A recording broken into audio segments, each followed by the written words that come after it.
Shalom saudara yang terkasih di dalam Tuhan. Kembali lagi dalam renungan tekad, temukan kebenaran Allah yang dahsyat. Mari kita berdoa. Tuhan yang penuh kasih, pada hari ini kami datang di hadapan-Mu penuh dengan hati yang rindu Tuhan. Pimpinlah saat teduh kami agar setiap firman-Mu boleh kami mengerti dan renungkan. Hadirlah di tengah kami Tuhan, sehingga kami tenang dan siap mendengar suara-Mu. Inilah doa kami, hanya di dalam nama Tuhan Yesus kami berdoa. Amin. Renungan hari ini terambil di dalam Yohanes 18 ayat yang ke-27. Demikian bunyi firman Tuhan. Maka Petrus menyangkalnya pula dan ketika itu berkokoklah ayam.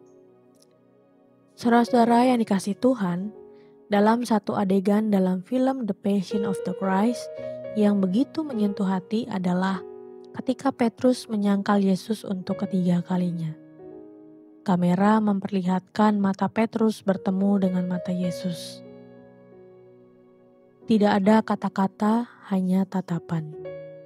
Namun dalam tatapan itu, Petrus melihat kebenaran pahit, yaitu ia telah gagal karena ia telah menyangkal gurunya.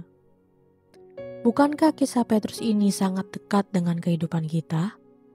Betapa seringnya kita seperti Petrus, bersemangat di awal, berjanji setia kepada Tuhan, namun akhirnya jatuh dalam dosa dan menyangkal Dia, entah lewat perkataan, sikap, atau pilihan hidup kita. Saat itulah suara ayam berkokok dalam hidup kita terdengar, sebuah peringatan bahwa kita tidak mampu setia dengan kekuatan sendiri. Namun kabar baik Injil adalah Kristus tahu kegagalan Petrus bahkan sebelum Petrus jatuh, dan kasih Kristus tidak berhenti pada kegagalan itu. Setelah kebangkitan, Yesus mencari Petrus kembali, memulihkan dan memanggilnya untuk kembali mengembalakan domba-dombanya. Bisa dilihat di dalam Yohanes 21 ayatnya ke-15 hingga ayatnya ke-19.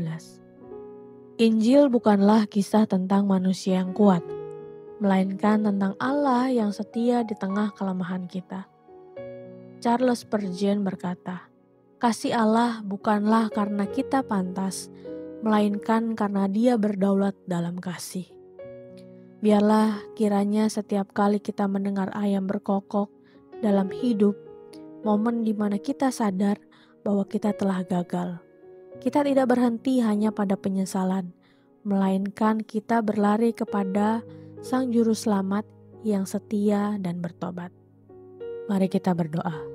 Tuhan, kami bersyukur bahwasannya kami memiliki Allah yang Maha Pemurah, Maha Pengampun. Hidup kami Tuhan, Engkau tahu kami penuh dengan kedagingan, hidup kami penuh dengan kegagalan. Tapi kasih Allah bukanlah karena kekuatan kami sendiri, tetapi kami menyadari bahwa Engkaulah yang berdaulat di dalam hidup kami. Tuhan, biarlah kami di dalam kehidupan kami tidak berhenti hanya pada penyesalan saja, tetapi kami mau berlari kembali kepada Sang Juru Selamat yang setia, dan kami mau terus hidup di setiap harinya untuk bertobat. Inilah doa kami dan kerinduan kami Tuhan, hanya di dalam nama Tuhan Yesus kami berdoa. Amin.